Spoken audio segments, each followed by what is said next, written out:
Hey guys, welcome to another tutorial of the Solution Journals. Today we will learn how to create a Discord account. So this is an easy process to do. The first step is go to the application. Remember you need to download the application of Discord here in Play Store, and after that you need to go to Discord. And here in Discord you need to be here in registrarse. This is singing up in English, sing up. And after that you need to put your phone number, or you can put your email, and after that you need to create a password and you complete the process.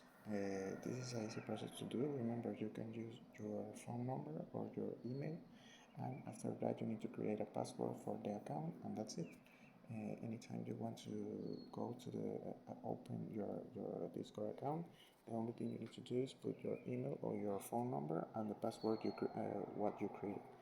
So I hope this tutorial was helpful for you. Follow us for more content like this.